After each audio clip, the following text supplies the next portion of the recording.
Order. Welcome to meeting number 4 of the House of Commons Standing Committee on Procedure and House Affairs. I'd like to start the meeting by providing you with some information following the motion that was adopted in the House on Wednesday, September 23rd, 2020. The committee is now sitting in a hybrid format, meaning that members can participate either in person or by video conference. Witnesses must appear by video conference. All members, regardless of their method of participation, will be counted for the purpose of quorum. The committee's power to sit is, however, limited by the priority use of the House resources, which is determined by the whip. All questions must be decided by a recorded vote unless the committee disposes of them with unanimous consent or on division. Finally, the committee may deliberate in camera, provided that it takes into account the potential risks to confidentiality inherent to such deliberations with remote participants. Today's proceedings will be made available via the House of Commons website. A reminder that the webcast will always show the person speaking rather than the entirety of the committee. To ensure an orderly meeting, I'd like to outline a few rules to follow. For those participating virtually, members and witnesses may speak in the official language of their choice. Interpretation services are available for the following meeting, available for this meeting. You have the choice at the bottom of your screen of either Floor English or French. Before speaking, click on the microphone icon to activate your own mic. When you are done speaking, please put the mic on mute to minimize any interference. A reminder that all comments made by members and witnesses should be addressed through the chair. Should members need to request the floor outside of their designated speaking time for questions, they should activate their mic and state that they have a point of order. If a member wishes to intervene on a point of order that has been raised by another member, they should use the raised hand function in the toolbar below. When speaking, please speak slowly and clearly. Unless there are exceptional circumstances, the use of headsets with a boom microphone is mandatory for everyone participating remotely. Should any technical challenges arise, please advise the chair. Please note that we may need to suspend for a few minutes to ensure that all members are able to participate fully. For those participating in person today, proceed as you usually would when the whole committee is meeting in person in a committee room. Should you wish to get my attention, signal me with a hand gesture, or at an appropriate time, you can call my name.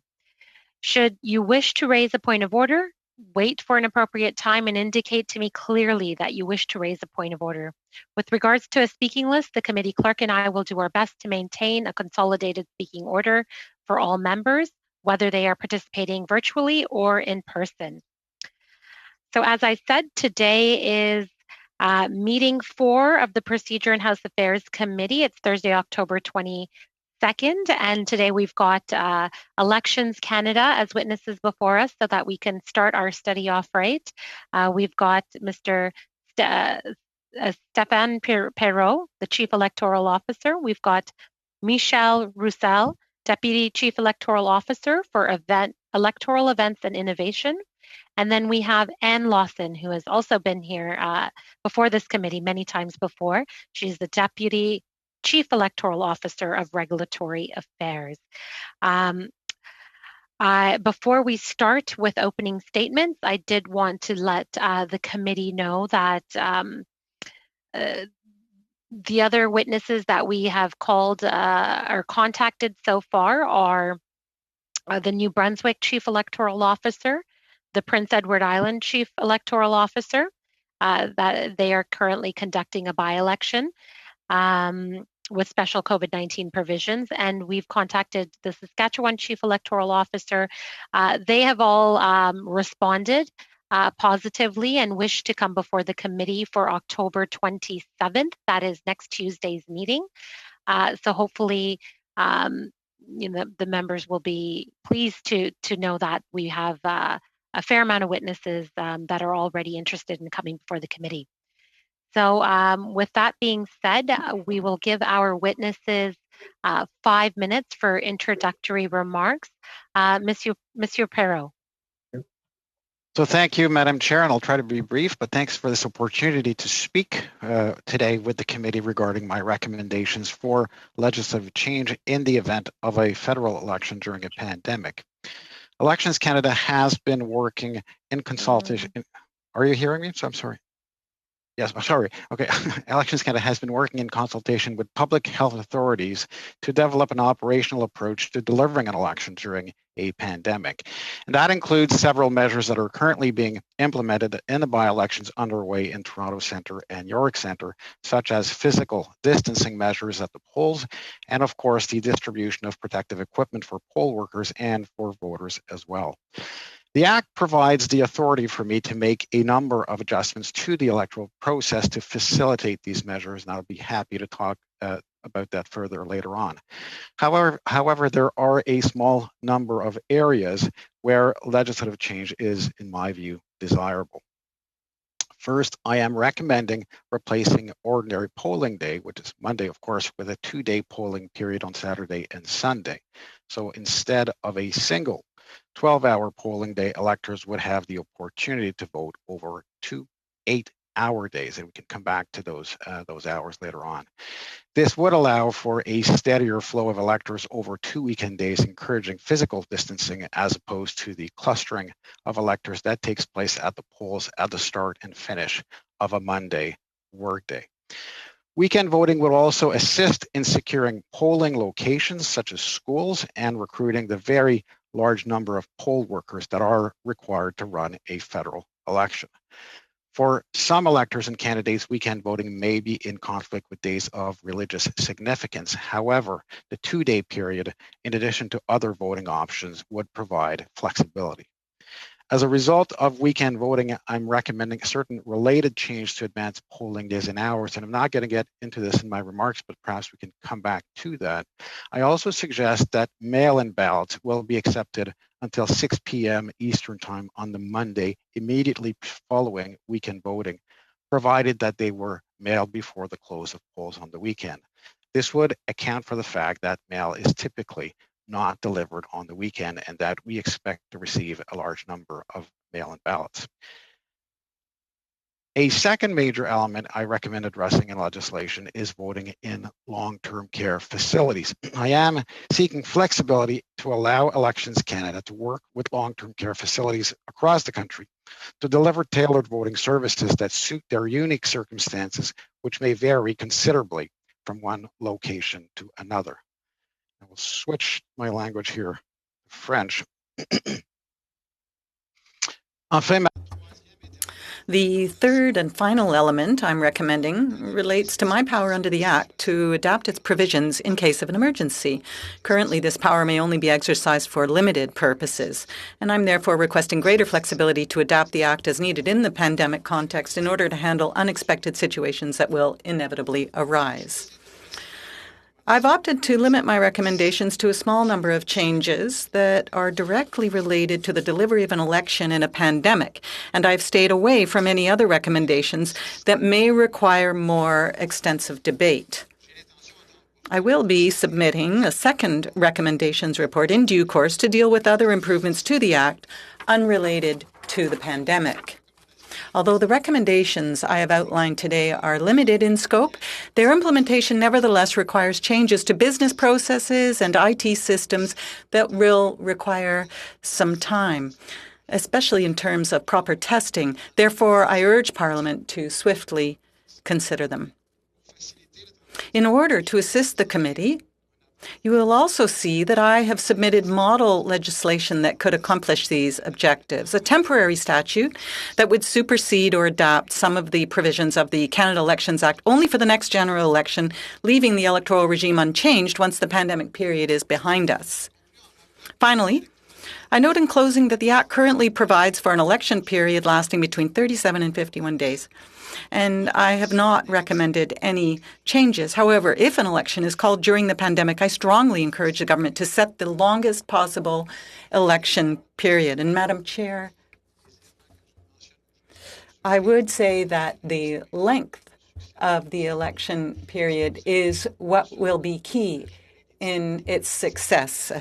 because this will not only assist Elections Canada in dealing with the logistics challenges of a pandemic, but it will also allow time for the processing and mail delivery of the several millions of mail-in ballots that we can expect in a general election during the pandemic. Thank you, Madam Chair. That ends my opening remarks, and I welcome questions from the committee. Thank you. Thank you for providing us with your opening remarks in advance also. We'll start with the first round of questions. The first round will be 6 minutes each, and we will be starting with Todd Doherty, please. Is Mr. Doherty here? No, actually. Yes, I am. Oh, there you are. Yes. Thanks, Madam Chair. Mr. Perot, have you consulted with the Prime Minister on how a snap election would be conducted?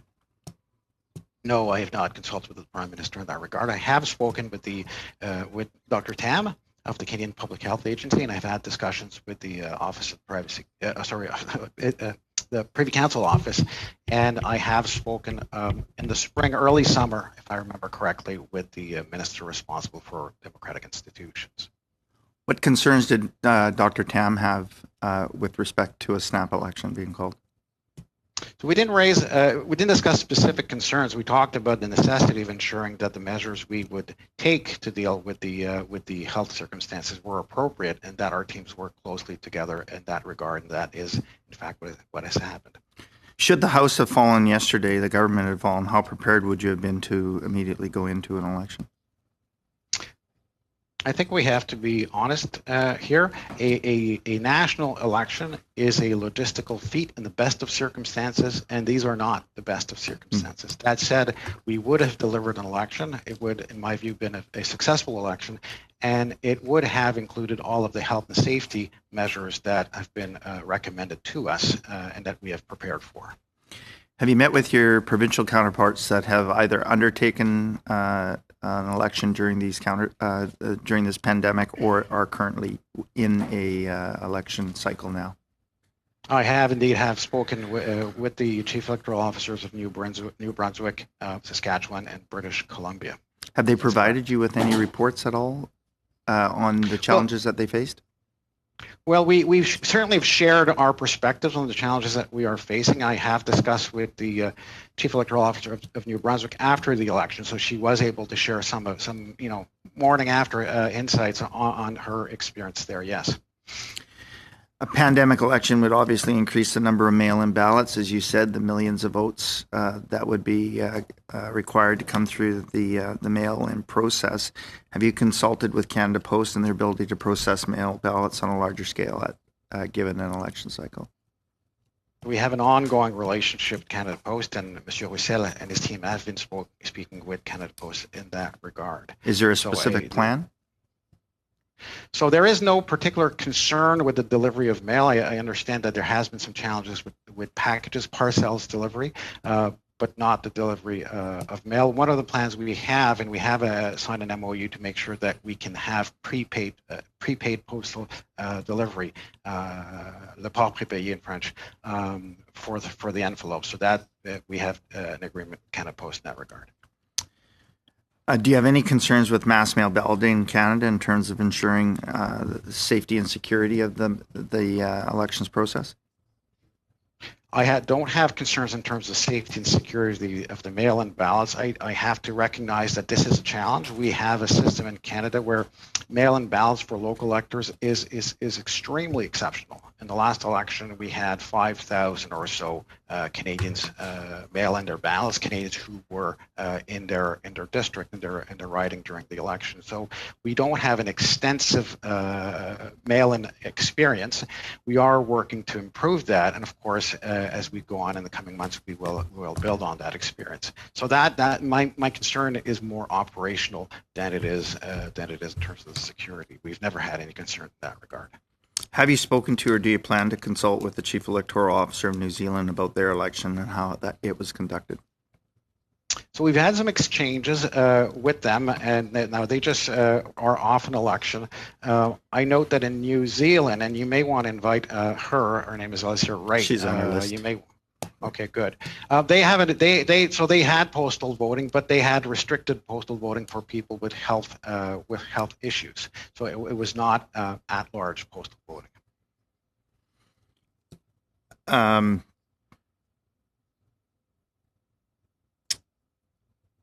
concerns that we have in terms of, or the concerns that I'm seeing in British Columbia, in my province of British Columbia, is that we go to the polls on Saturday of this week, and the information that is coming out of the offices is that we may not have the results for weeks, if not possibly even a month, or going into Christmas. Extending the election period, as you're suggesting, to 51 days, have you considered what the time frame would be for the official results to be met or announced, given a federal election and the scope of a federal election? Well, there is a difference between the BC system and our system. In British Columbia, electors can vote at any place in BC, in the province, at all times. And so they have a fairly extensive use of special ballot for that purpose, whether it's by mail or in person. And that that requires a verification process that takes place, I think, something like 14 days after polling day. So they will experience some very significant late results. That is not something that we would see federally, though if we had millions of votes by mail, we could have the result delayed by a few days, but not anything not weeks close or to a months. week. No. Thank you. Okay, thank you. Next, we have Dr. Duncan, please.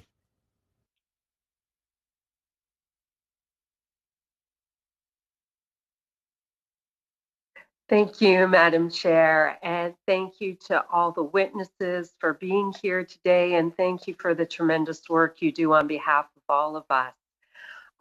I'll begin with a few questions. Could you table with the committee all names of health officials with whom you have consulted and the dates for each consultation? So that would be a yes or a no, please.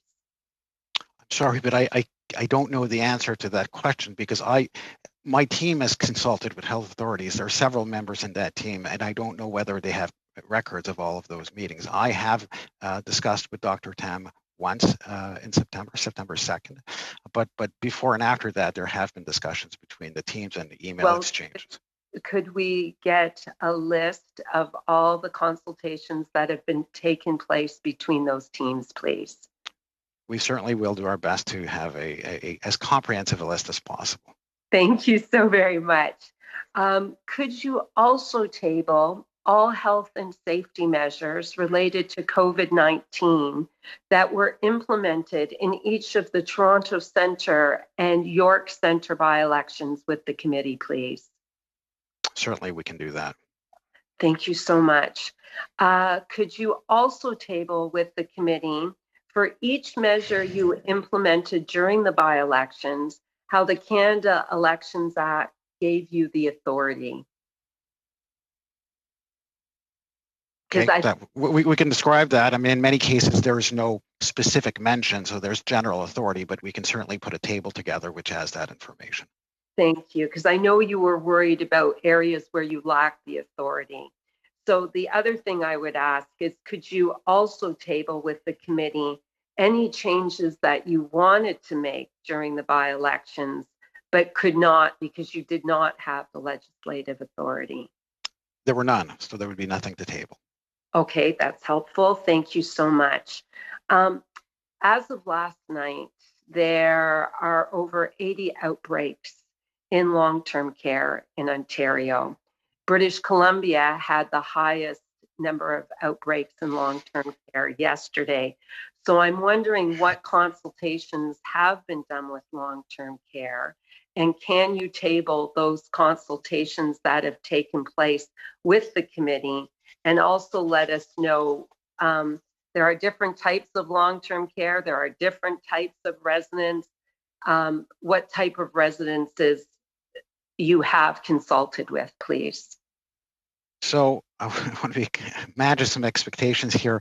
There are over 5,500 long-term care facilities in Canada, according to Stats Canada, and I understand that number to be a fairly narrow definition of long-term care.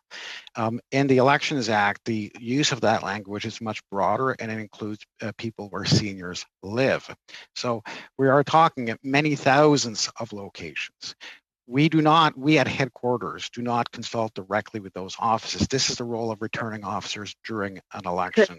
Could I address that? So what could you table with the committee what consultations have taken place, understanding there are retirement homes, there's long-term care, there's, I will quote, group homes. Just what consultations have taken place, please? I can do that, but again, to be clear, this will include only 2 electoral districts because these consultations take place during an election, at the outset of the election, between returning officers and their local communities. That would be helpful. Thank you. I have a question regarding polling station hours, from the 12 to the 8 hours and the advanced polls, the reduction. In a community like I serve, where people often work 2 or 3 jobs, this could be a real hardship. And also if it's happening during a pandemic and we'll want to spread out the voters and avoid clustering, I'm wondering why we would be reducing the hours, please. That's a very good question, and I have to confess that there's no easy answer to that question. But basically, we would be moving from 12 hours to 16 hours, so we'd be spreading that. We'd be extending the hours. We would have 2 days of weekend voting for most people. That does facilitate voting. Now, why 8 hours instead of 12? Our expectation is that 12 hours of working with a mask and a face shield on with poll workers makes for some very, very difficult working conditions. I am concerned, and we've had some anecdotal evidence from discussions with returning officers in the 2 ongoing by-elections that at the 4 days of advanced polls, this is very difficult on the poll workers. So I'm concerned with maintaining the capacity of those poll workers and not having them walk out on us on polling day. So it's a balancing act that we're trying to do. We think we can increase the number of advanced polls, reduce the hours, but increase the number of advanced polls so as to maintain or ideally increase the capacity if we have the recruitment. And on the weekend voting, we would increase voting hours. One last question, if I may. Please. I'll ask if you could table with this committee what measures were taken during the 2 by-elections to ensure the safety of both the poll workers and also particularly in long-term care, how you protected the residents and staff. Thank you. Certainly, with pleasure. Thank you so much. Thank you very much, Monsieur Terrien. Mr. Terrien. Good morning, everyone, and thank you for all your insights today. Earlier, you said that if there was going to be an exam rather not an exam, if there were going to be an election, if there had been an election yesterday, if you would have been in a position to take that challenge on. I think you would have been, that's clear. However, what do you think the most significant challenge would have been?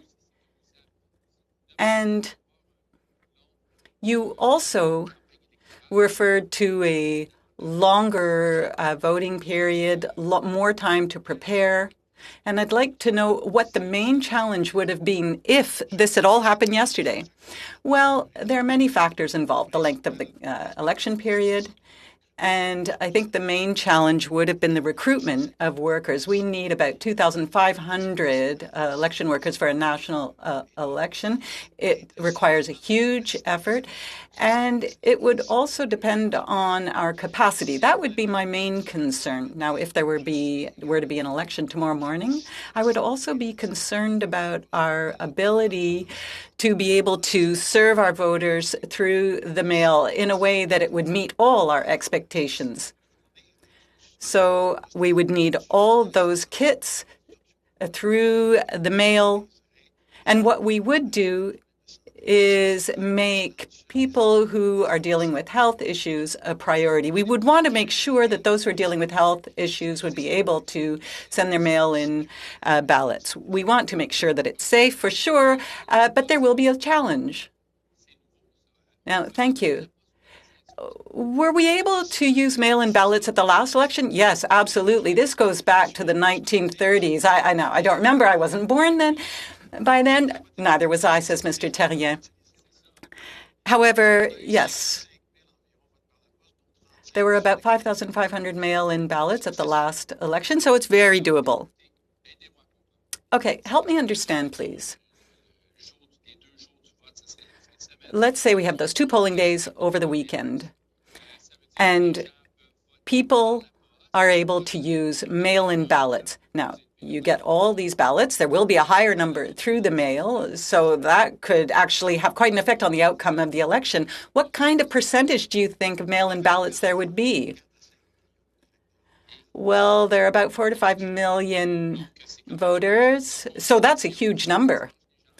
Let's say we go into an election, and people are voting on Saturday and Sunday. What happens with the mail-in ballots? Are they counted on site? Are they sent elsewhere? Well, for this volume of mail-in ballots, there would be local counting in teams. So it would be divided up into 338 teams, and this would be done local. Some votes would be sent to Ottawa, but that's a very small number. All right, so let's say I'm a candidate. The polling stations close on Sunday around 5 or 6 o'clock. And then you start counting the votes.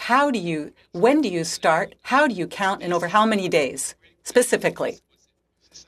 Please be as specific as you can be. Well, if I'm going to be very specific, a few days before, and I would set that period,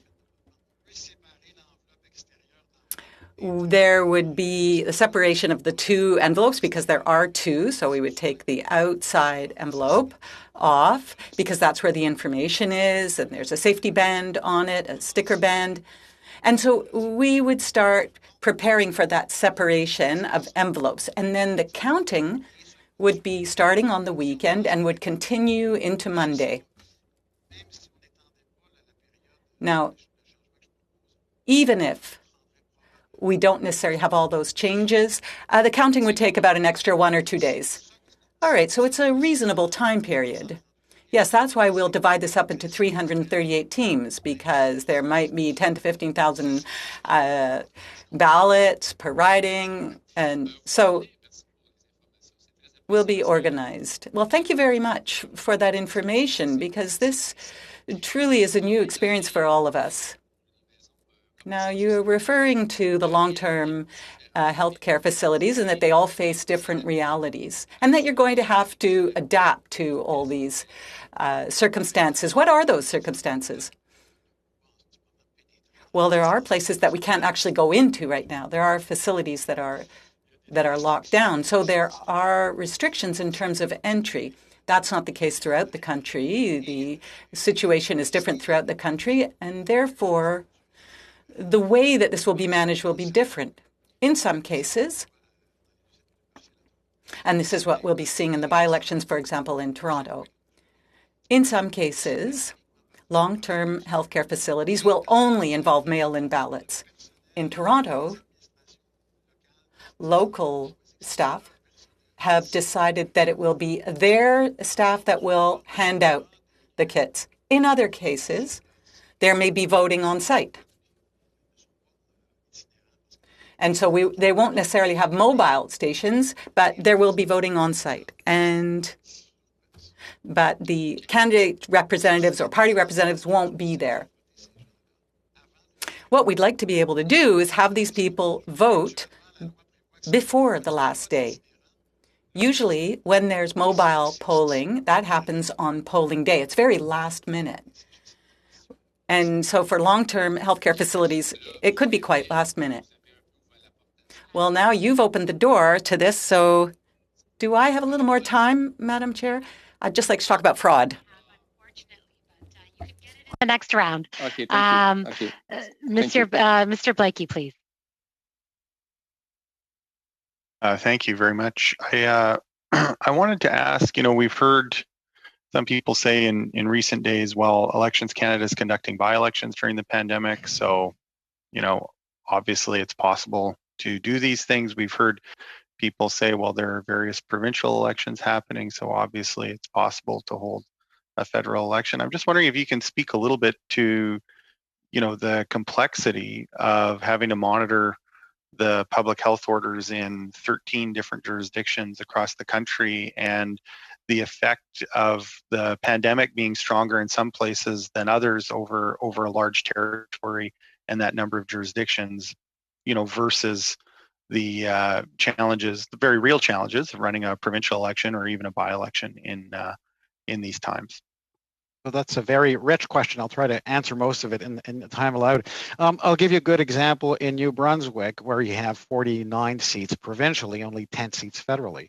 In New Brunswick, returning officers had to, in many cases, had to assist in delivering mail kits, vote by mail kits, and recovering them.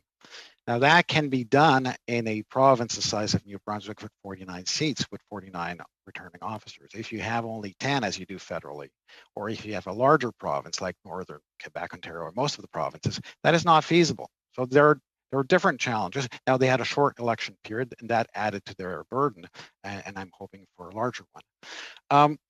If you look at the current by-elections in Toronto, that's an entirely different setting. I can tell you that 50% of the workforce in those by-elections comes from neighboring districts.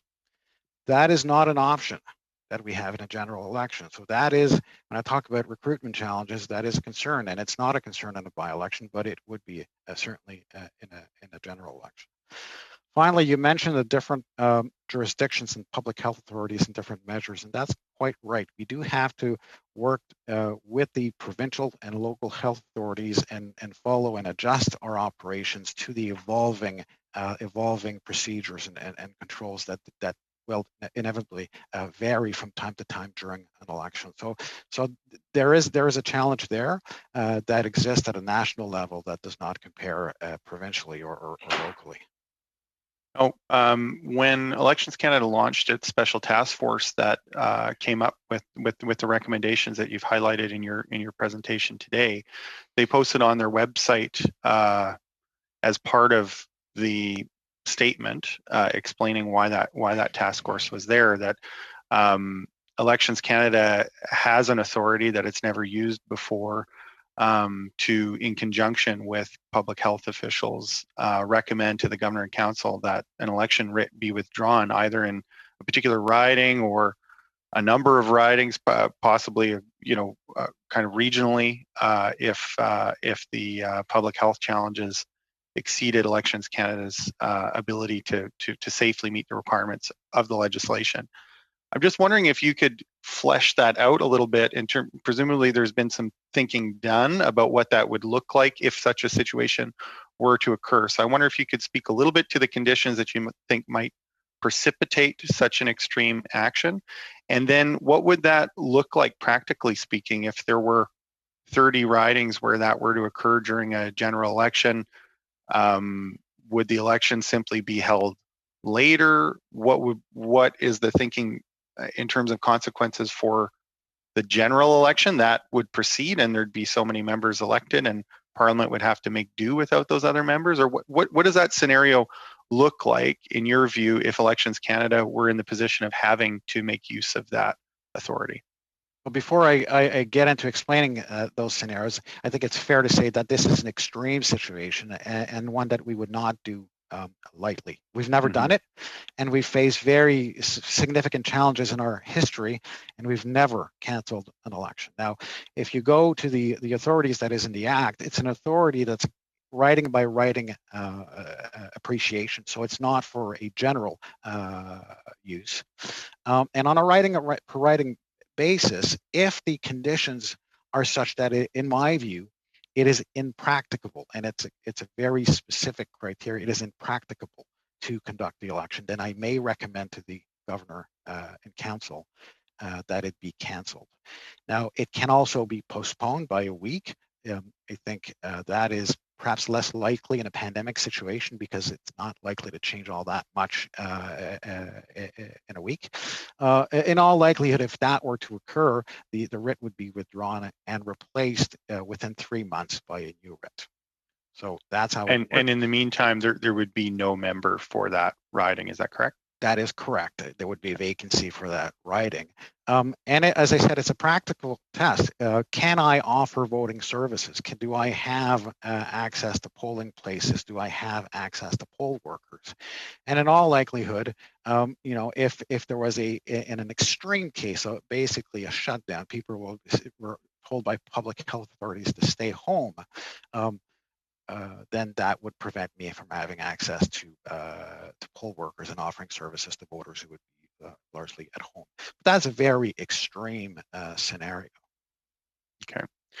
One of the other issues that's come up is the question of voter disenfranchisement, or just people not participating in the election because of fear of coming out during a pandemic. I'm wondering if you have information from other jurisdictions, or if there's been any estimates done on the likely impact of the current conditions on voter turnout, and whether there's any thinking about which kinds of people are most likely to stay home and choose not to vote, as opposed to those who would be most likely to go out and cast their ballot despite the circumstances.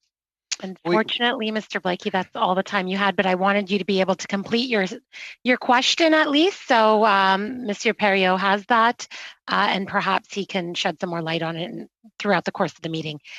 We're moving into our second round of questions, and we will begin with Ms. Vecchio for 5 minutes, please.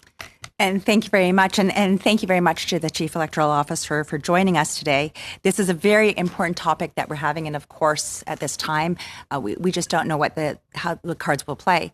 But I really want to focus on the senior aspect of this, because in your report, you noted that approximately 50% of the people working in our polls are seniors. And I think we also have to look at palliative care, hospitals, long-term care homes, all of those things. So let's start by looking at the polling stations and the workers in the polling stations. Many times the logistics, you'll have two people sitting at a table. What is the idea of having people sitting at these tables together?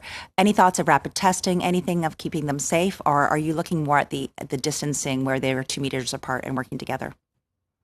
So it's a very, very good question. We will be shifting in the pandemic to a single poll worker model. This is a model that's in use in other jurisdictions. So we will not have 2 poll workers sitting next to each other during the election. So the poll worker functions and the poll clerk functions would be combined. We'd have a single person. That person would be equipped with gloves and masks and sanitizing lotion and everything they need, and a face shield to maintain safety, and there would be for integrity reason a supervisor walking around and looking at what's happening at the different tables. So Excellent. We would be reducing the proximity of workers. Excellent. Now, looking at this, I know we have lots, and people talk about clusters, but in our polling stations where we have 6 to 8 different polls being in one location, some of the concerns that I would have with that is there would still be a number of people having to go to those polling stations. Now, we talk about having the one person come in. Another concern or the one person at the table, another concern that we need to look at is scrutineers. Many scrutineers, many parties will have a scrutineer coming out throughout the day. What are your restrictions going to be on scrutineers? So I will require scrutineers to wear masks at all times, in the same way as poll workers, and we will want to make sure that they maintain a distance with the poll workers and with the voters. So they will be present, but within some parameters. Okay, that's good to know. Okay, looking at some of these polling locations, currently there are many churches, municipal buildings, and things of that sort that are not open to the public.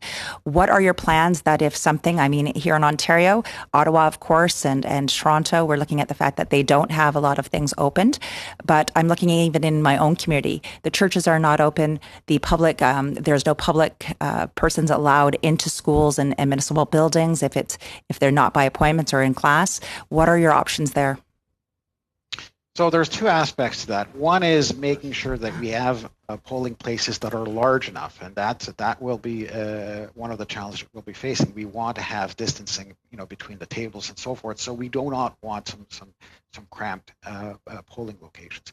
But in terms of accessing those locations, a good example is what's happening right now in Toronto. So the public health authorities have made it clear that while access to certain buildings is restricted, it is not restricted for the purpose of conducting the election. Now, we are limiting the number of people present at one time during the election in the polling places, but those places are accessible.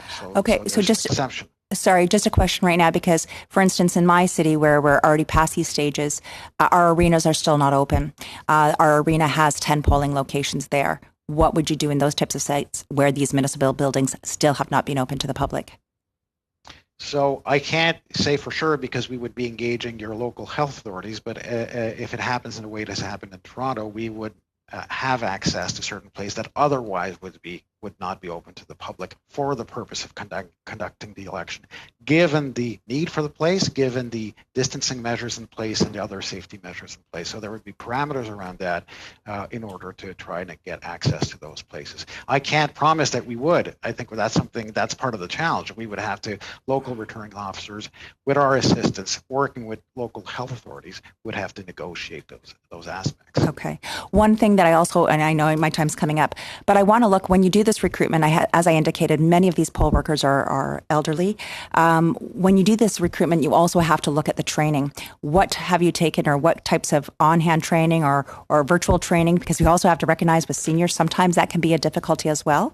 What types of training would you be having for these persons so that they're able to get the type of training that they need with safety measures taken into consideration? So there are two aspects there. One aspect is a learning, online learning system, which we're currently developing, which we would put in use when it's ready. Meanwhile, we would do as we were doing in these by-elections, which is we're having small groups training sessions. So we're reducing the number of people present to ensure distancing, but that does require more training sessions, more trainers. So that's part of the challenges. Okay. Thank you so much. Next, for 5 minutes, we've got Mr. Turnbull, please. Thanks, Madam Chair. Thanks, Mr. Perot. I really appreciate you being here and all the incredible work that you do. And it must be, I really recognize the challenging position that you're in with the incredible responsibility of being ready for an election at any time, right? One question that I had, I know in your opening remarks and in the report that I read through, you've asked for an expansion of adaptation powers. I wanted to just understand that a little bit better. Can you just explain to me what flexibility you might require or need over and above what you have currently? And then the other related question is, how do you anticipate, it's similar but related, how do you anticipate using that power if it were given to you? So in terms of the, right now, the current adaptation power is quite wide, but it is restricted to varying provisions of the Act in order to either facilitate the vote or to facilitate the count. It does not directly deal with matters, for example, of safety or security. So, for example, right now in Toronto, we have voting in person in 2 long-term care facilities, and the candidates have agreed they will not send their scrutineers there because for health reasons, that's not practicable. But that's based on the agreement of the candidates. I cannot adapt the Act to enforce that, except in a twisted way, sorry, to say, for example, well, were it not for this, then there would be no vote, and therefore restricting access is in fact facilitating the vote. And I'm not sure that's really what was intended.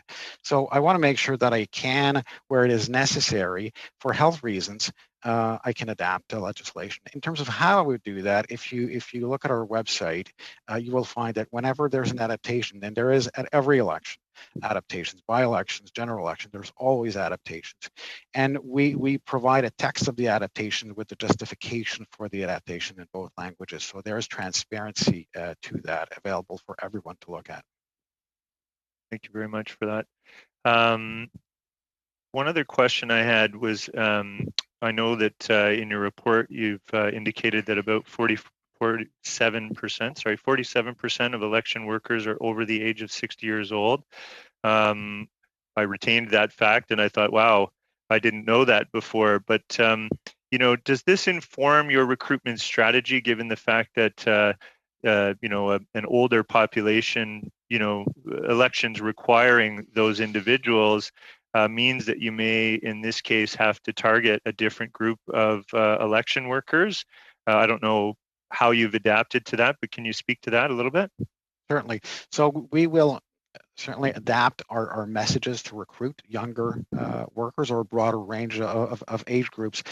But the key there for me is really the vote on the weekend, because as long as we're voting on Monday, our basic population for workers is retirees and people who do not have a job, and some students that may be available. But we are quite significantly constrained on whom we can hope to recruit when we're voting on a Monday. So that's one of the driving factors for having voting on the weekend, is to have a broader pool of potential workers. Okay, got that. But can I just further, like, my point, I should have made it more clearly, but given the fact that the risk, public health risk, is higher for people that are older in age, do we envision more of those potential election workers not being willing to actually take on those roles given the pandemic, and therefore we need to be targeting a whole different age category altogether potentially? Do you foresee that as being a challenge? Absolutely. So we have surveys showing that older workers are less likely to want to work in this election than they were in the last election, and we have comparative surveys to that effect. We are seeing recruitment challenges in Saskatchewan as we speak. Whether or not that's tied to the age group, I don't know. Saskatchewan does not have weekend voting as BC does. And so absolutely, I expect this to be a challenge, and we will need to target and recruit differently. Thank you. What variations do we anticipate in long-term care facilities? I know you're asking for flexibility there.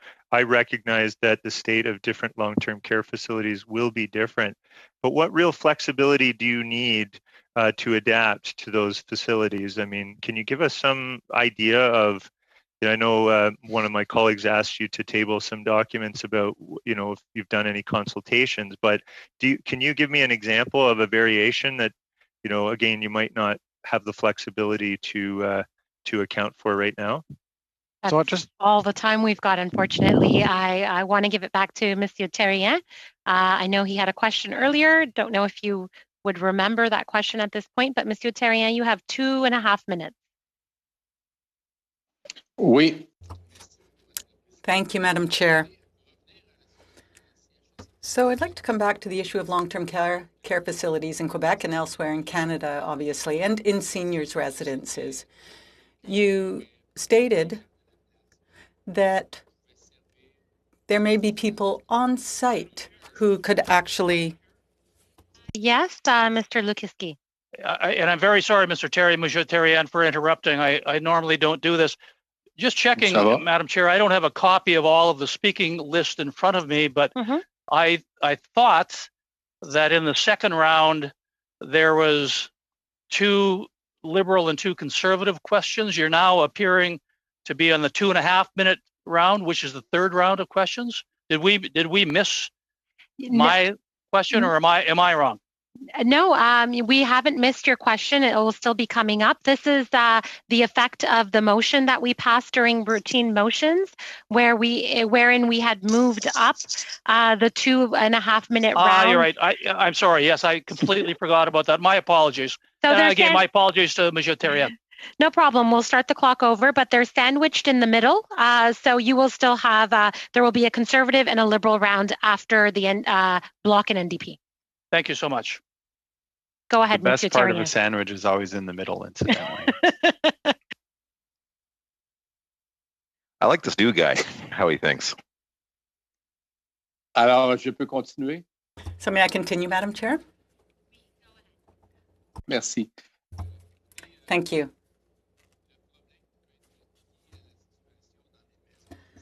So problems may arise in long-term care facilities. I'm going to ask you a question about one of those possibilities, like fraud. There may be people who can't vote because they don't have the ability to do so, or they may have disabilities, intellectual disabilities. Have you thought about this? Because everyone actually would suffer from fraud if it were to occur. Will there be representatives from parties, for example, to oversee the polling?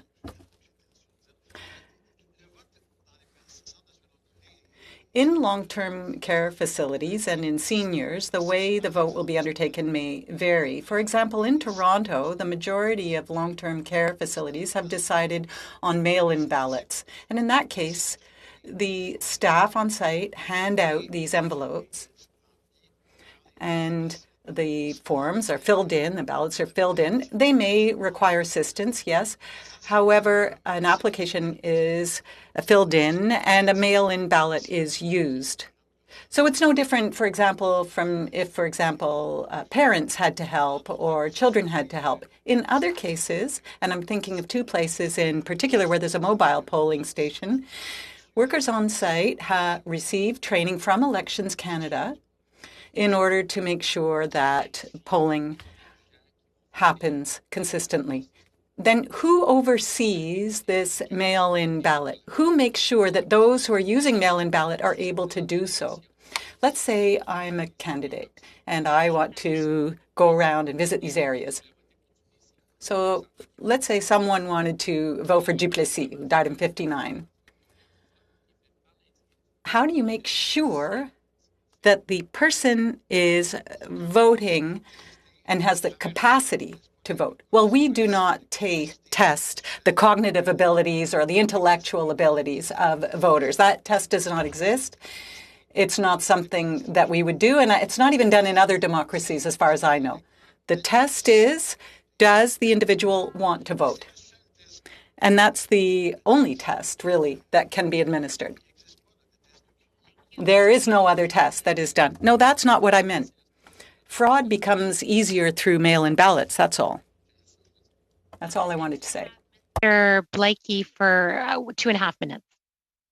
Thank you very much. So I just want to come back to the question I was asking before, which really is, we've heard a lot about what Elections Canada is doing to try and be compliant with the public health orders of the various jurisdictions in which you have to run an election. But beyond that, there's the question of the challenges that the pandemic posed to all sorts of people, whether it's people living with disabilities, or we've heard a lot about the challenges of the pandemic in Indigenous communities, and those are all things that may cause people to choose not to vote. And so, to what extent is it part of Elections Canada mandate, and what planning are you doing to help promote turnout in difficult conditions, ensure compliance with the public health orders? I think basically our role in terms of turnout is making sure that people have the right information about the process. The evidence is that there is a connection between the amount of information, the amount of understanding that they have about the process, and their willingness to participate. We would not get into motivational aspects. Motivational aspects are for campaigns to do. That's not the business of Elections Canada.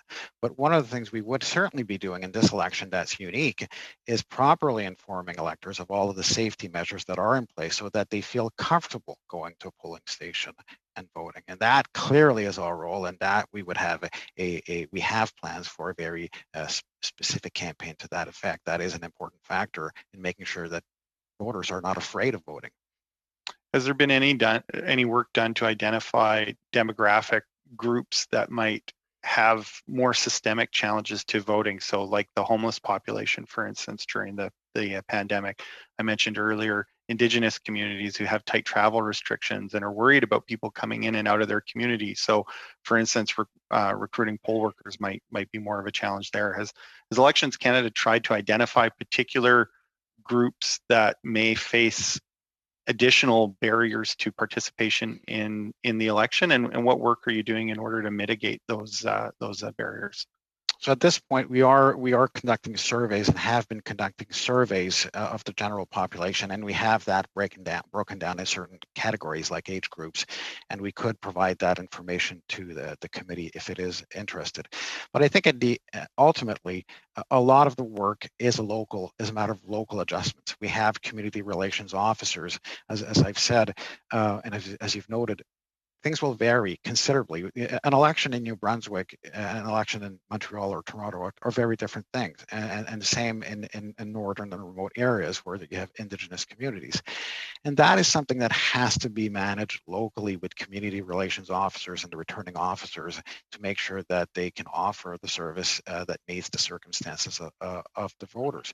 But again, to me, that speaks in part to the length of the election. If you have a 36-day campaign and it's a snap election, and as a returning officer, when the writs are issued, you don't have yet an office with computer equipment. You're far away from reaching out to those communities. You have to find polling locations. You have to find, poll workers, and so that's why. Mr. Perreault. Thank you. Thank you. Madam Chair, if I may just quickly make the request for the information that Monsieur Perreault indicated official, that would be great. Absolutely. Thank you. Mr. Lukiski for 5 minutes, please. Thank you very much, and good morning, Monsieur Perreault. It's the first time we've had an opportunity to speak, so I guess the first thing I should say is congratulations on your appointment. I had the pleasure of speaking with, and working with two of your predecessors in years past, Messieurs Kingsley and Méran, and I'm certainly looking forward to working with you in the future. My first point, and I have several, and I'll try and be succinct, is just an observation, sir, and when you made a recommendation that the writ period should be longer rather than shorter, you did so because it would assist Elections Canada and their officials in the logistics of operating an election. I would simply point out to you, sir, that normally, since the government of the day sets the date of the election and the writ period, unless, of course, it goes to the full term, at which time the automatic voting date provisions will kick in. But if a government chooses to call an election prior to the fixed election date, normally they do so because they are ahead in the polls, and it seems to follow then that if that is the case, they would have a shorter rather than longer writ period to take advantage of their popularity at the time. So I would just suggest to you, sir, that you be prepared, you and your officials be prepared for whenever the next election is called, that it will be a shorter writ period rather than longer. My questions, however, primarily deal with the mail-in ballot provisions. My first question would be, have you developed a best guess yet, sir, as to how many mail-in ballots you might be receiving? Yes, according to surveys and based on what we're seeing elsewhere, we're looking at around 4 to 5 million, more likely 4 million mail-in ballots. So that is a considerable undertaking. It most certainly is. So thank you for that. My question then becomes more on the security and integrity of the mail-in ballots. You will be mailing out ballots to those Canadians who request it. That's the process. Correct. What are you planning to, and I'm not concerned about what happens when Elections Canada receives the ballot as much. I have full confidence in you and your staff to maintain the integrity of the ballots. You're not going to lose any ballots. You'll count them accurately. So that part, I believe, is going to be in good hands. I'm more concerned about what might occur when the ballots are mailed.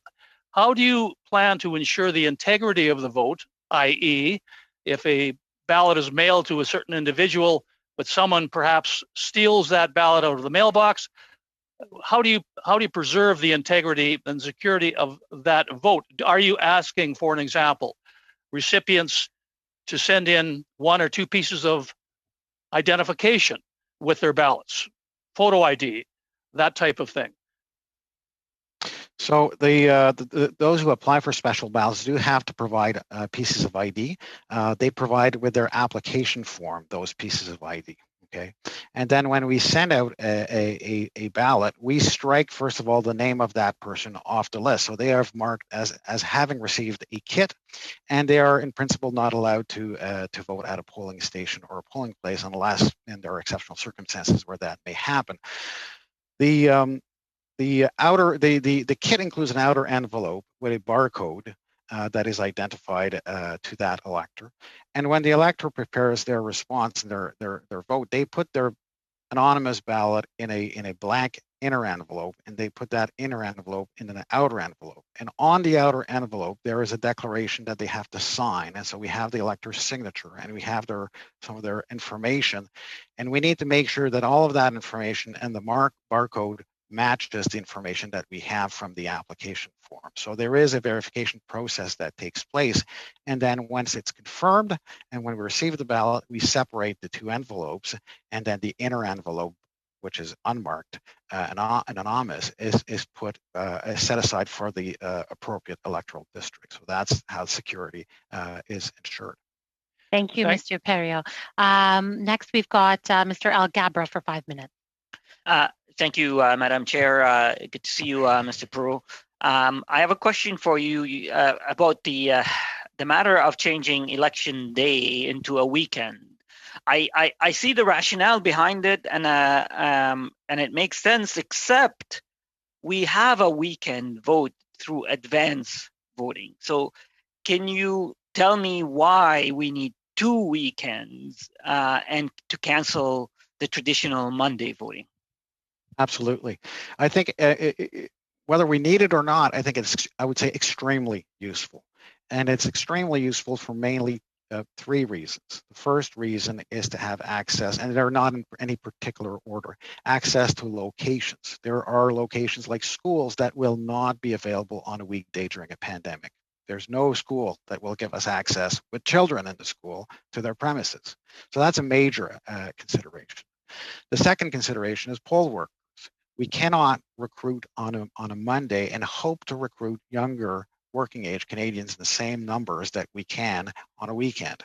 So the recruitment consideration is a critical consideration. And the second one has to do with distancing. Now, providing 2 days allows to spread the vote. Now, if we vote on a Monday, there will be distancing. That distancing will take place in lineups on the streets in the rain or in the cold. And so it will be safe, but certainly more unpleasant for voters who will have to line up 2 meters apart on the sidewalk. Thank you, Mr. Peru. But I just feel that, and those are all good reasons, but I just feel that they would be addressed by having the advance voting on a weekend, and yet maintain another option of voting on a weekday. Because I could tell you, as somebody who represents a riding that has a lot of also condo buildings, spaces may not be available on weekends because the party rooms or whatever facilities are usually booked on weekends. So I see the reason. I just feel they're mostly addressed by having advance voting that happens on a weekend and then Monday. But I guess we'll see what the discussion goes. My other question is to follow up on Mr. Turnbull's question on the adaptation. Your recommendation is to suspend, I think, Section 17. If I were to ask you, can you put a frame around it instead of a blank suspension? So, for example, there's a power for adaptation to encourage more or allow more electors to vote. What other framework would you recommend that we put around that adaptation instead of just a blank suspension? So just to be clear, I would not recommend suspending 17. I would recommend expanding it somewhat. Okay. Sorry. Yes. Yes. But okay. So instead of a complete expansion, if you were to put a framework around it, what would it be?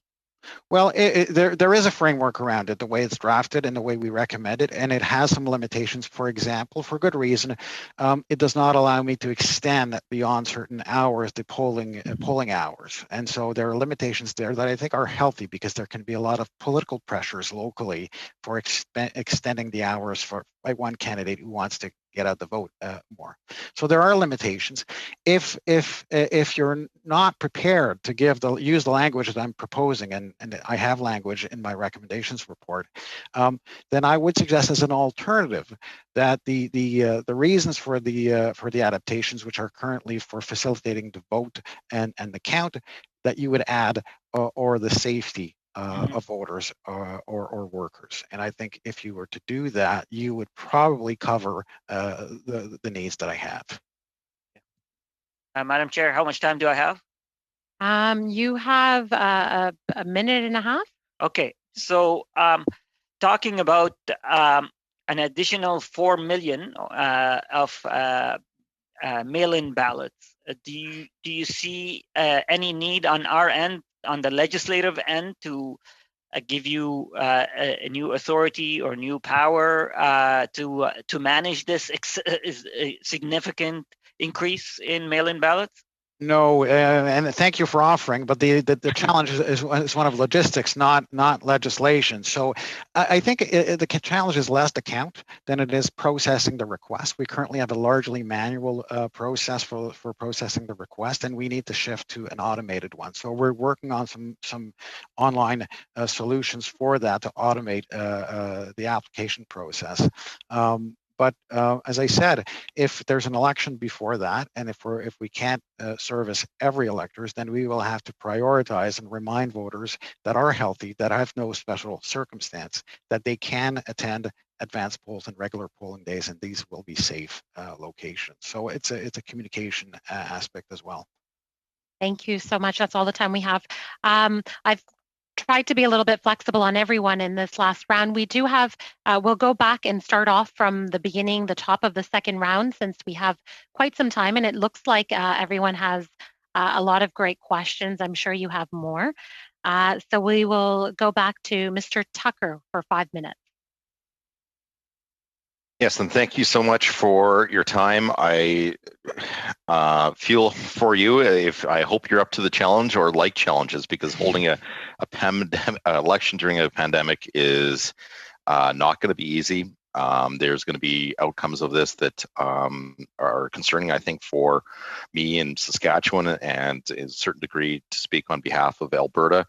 If there is questions about how legitimate this election is, there is going to be revolts. If right now, the West right now has the feeling of alienation, if there's a feeling that this election wasn't run fair or any shenanigans, I suspect it's going to be bad for our country. And I'm just warning all members here that think about that, think about our country, because I'm not sure if it can handle it. One of the concerns I have is the mail-in ballots from overseas. What is the plan with in that regard? Well, that is the one thing that would not be affected by the pandemic. Essentially, we had an entirely mail-in process the last election. I think there were concerns of having millions of overseas voters.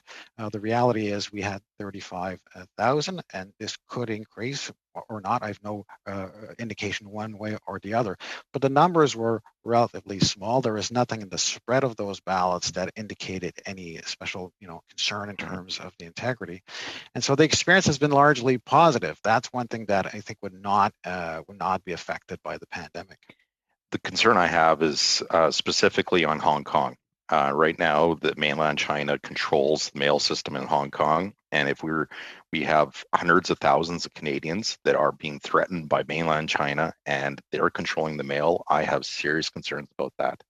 So there's that. On back to the our soil. What's the plan if we have someone test positive, be it either a worker or we know that there's going to be a voter that attends a voting station that is diagnosed with COVID afterwards? What do we do with that voting station? So we have a procedure in place, but first of all, we will have contact tracing. On a voluntary basis, voters who come in will be asked to provide basic information that we can then provide to public health authorities. I have to say that an issue like that is first and foremost a health issue. And so the first thing that has to happen is for the local staff to contact the local health authorities and to deal with it as a health issue. In the same way that if there's a fire issue, they call the fire department, they don't call Elections Canada. And then depending on the circumstances, and we will of course follow the guidance of local health authorities. That's why it's important in a pandemic election that there be clear connections, contact established locally between the health authorities and the returning officers so that they know who to call during the election what process to follow, and that that will follow depending on the authority in charge. So we can't have a plan that's identical necessarily for all places. But this may entail, for example, shutting down a returning office for a day until, or some hours until it's cleaned, and then we would have to resume operations or shift operations outside, and there are things that we can do remotely. So there's a range of circumstances, but the basic point is that returning officers and their teams have access quickly to the local health authorities to help manage the situation from a health point of view. And these are all precautions that are going to tax your resources, such as on back to the dollars of the cost of this election. Do we have a rough idea how much more this election would cost versus the last one? And do you have the resources? Yeah, so we have some elements that we at your disposal to make sure that you have the ability to conduct. Go ahead. So apologies for that. No, from a financial point of view, we have access to resources that we need. We know, for example, that the total cost of the protective measures, just the masks and the sanitizer lotions, and as well as the cost for additional health campaign and the costs related to the prepaid postage, is roughly $50 million. So that's an additional cost. Now, the rest we don't know, in the sense that we don't know if we're going to be voting Saturday and Sunday or Monday. What are the implications of that? We don't know our success in terms of recruitment and the implications of that. So there are variations that we can't actually put a dollar on, that will depend on the circumstances. But at this point, we've identified some $50 million in addition. Democracy is expensive, but it's very valuable. So thank you for all the work that you're doing. I appreciate it. Thank you. Thank you, Mr. Perot, and thank you, Mr. Tucker. Next up is Dr. Duncan for 5 minutes, please. Thank you, Madam Chair, and Mr. Perot. Thank you so much. You're so gracious with your time this morning. I'm very worried about schools like you are and ensuring the health and safety of our children on E-Day this Monday. Can you confirm no schools were being used? No schools are being used. Even if you wanted to, they would not allow us near the school. Thank you. Really relieved to hear that. So the question I would have next is, how are you coping getting locations? So we are finding alternative locations that are not necessarily usual locations, like ballrooms. So that's an example. I think earlier there was discussion about some places being closed. You can't rent the ballroom to organize a wedding, I think, in Toronto right now, but we can rent those same places to organize an election. So we've had the coordination between the landlords and the public health authorities so that they are reassured that we can get access to those places to hold the election. So we're using community centers quite a bit, and some these types of locations, and then some private hotel locations. Thank you. You mentioned contact tracing. It's testing, contact tracing, and isolation are keys to keeping people healthy and safe. In some areas, contact tracing is suspended. So how are you dealing with that? If people are signing in, showing that they've been there, and contact tracing is suspended, how do we ensure the health and safety of the people, please? So I think I have to manage expectations here. We can collect information and make it available for the local health authorities, but contact tracing is a health matter, and it's not something that our poll workers can do at the same time as running the elections. Well, we'll be very clear with each local health authority as we begin the election. We can do our part by collecting the information and making it quickly available. But we do not have the capacity to pursue then we can do some messaging. We can do some messaging on our website, and we can do some local, generic messaging, but individual contacting is a different matter. Oh, that's very much a public health issue. I just wanted to raise the issue. In some locations, right, contact tracing is halted, and I think that's important to note. The last question I would ask is, we have some hotspots, pandemic hotspots in the country, certainly Toronto, Ottawa, Peel. for example. But within those hotspots, there are areas that are even more vulnerable, where you have high density housing, where you might have multi-generational.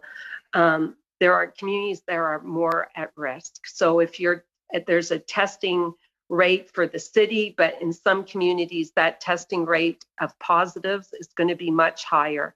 How do we ensure that the people in these communities stay healthy and safe during an election, as well as be able to exercise their right to vote, please? So I think the solution there, apart from the local knowledge and local contact, is offering a range of voting options.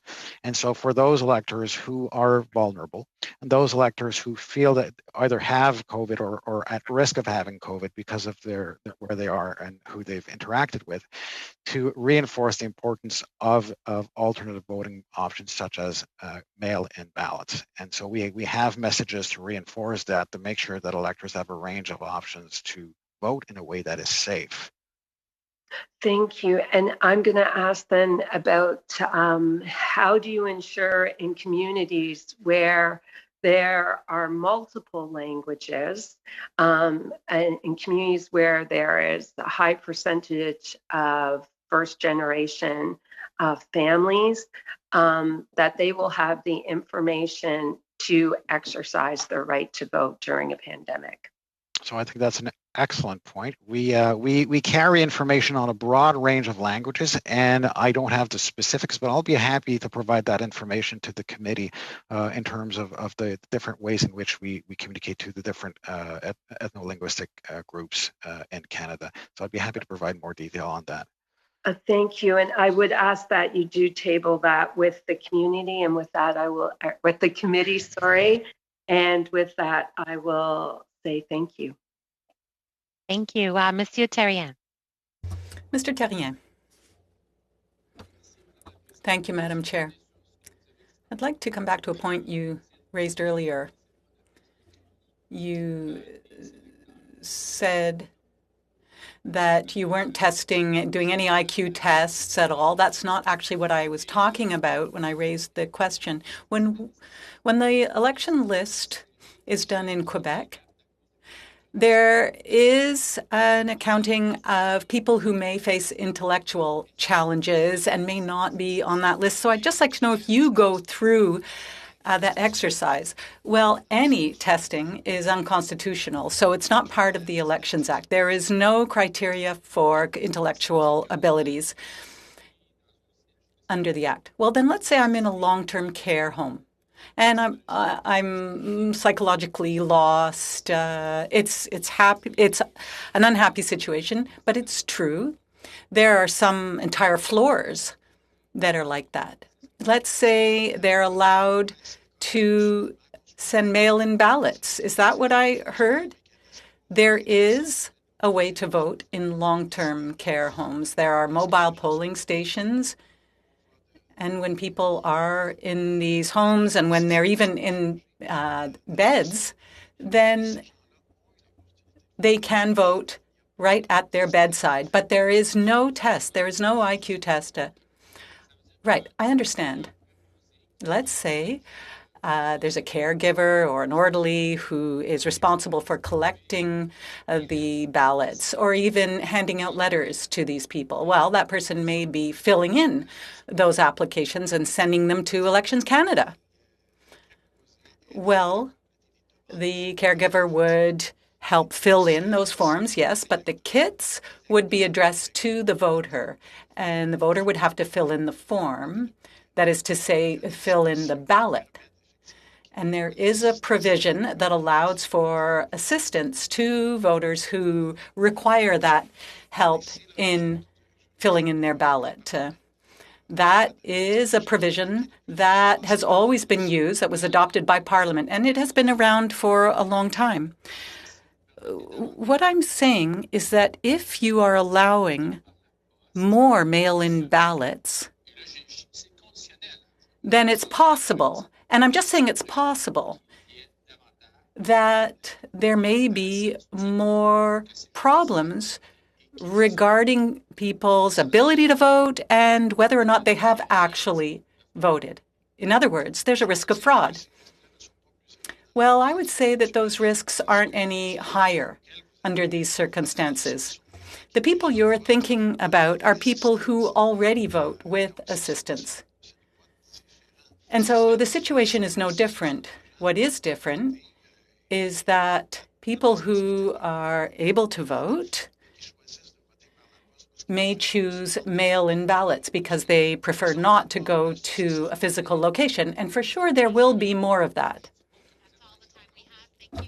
Monsieur Perrault, I know you were trying to, with this question quite a few times, so we have gone over time there.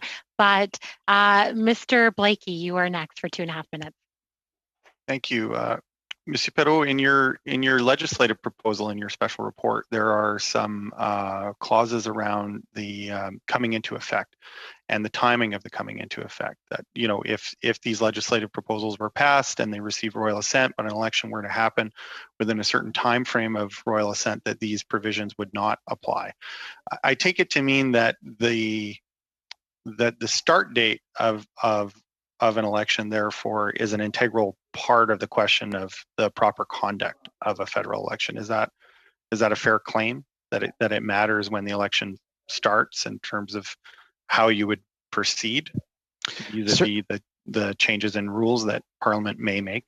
Certainly, an election delivered after these changes would have some improvements vis-a-vis an election delivered without these changes. That is a fair statement. I'm not sure I'm catching the gist of your question, Doug. Sure. Well, I guess I'm just trying to establish, first of all, that, you know, it matters when the election starts from the point of view of the conduct of the election overall. Of course. Yeah. And so my question to you then is, you know, Canada's Confidence Convention is notoriously uncodified. And we saw some of that even this week in terms of the latitude that a prime minister has, for instance, in deeming any vote a confidence vote. We've heard in the last parliament where it mattered less because it was a majority parliament that, you know, some nights we would vote through the night on hundreds of estimates votes. And some people are of the opinion that any one of those votes is a matter of confidence and could cause an election. Others are not of that view. I'm just wondering, from the point of view of Elections Canada, if Parliament were to adopt a more rigorous concept of the Confidence Convention in order to give some more predictability around when an election might start, if that latitude were limited in some ways so that we could have a better idea of when there was a real election threat happening, would that be helpful in the planning of an election without speaking to the substantive merits of those changes? Yes. This would involve a range of considerations that go well beyond the election itself. And sorry, there's some interference here. Mr. Thériault? Mr. Thériault, you're not on mute. Thank you. You could start again, Mr. Perrier. I'll add time on. Thank you. So I was just putting a large caveat around my answer, which is this goes well beyond the electoral administration. There are issues about the Westminster model that are not of certainly, and I'm not asking you to speak to those substantive matters. So I'm not saying whether I support or not such a measure. I would say that, of course, it's easier to run an election in a fixed date context or a more predictable context than a less predictable one, obviously. Thank you very much. Do I have a little time remaining, Madam Chair? Not really. We're over by just a little bit, though.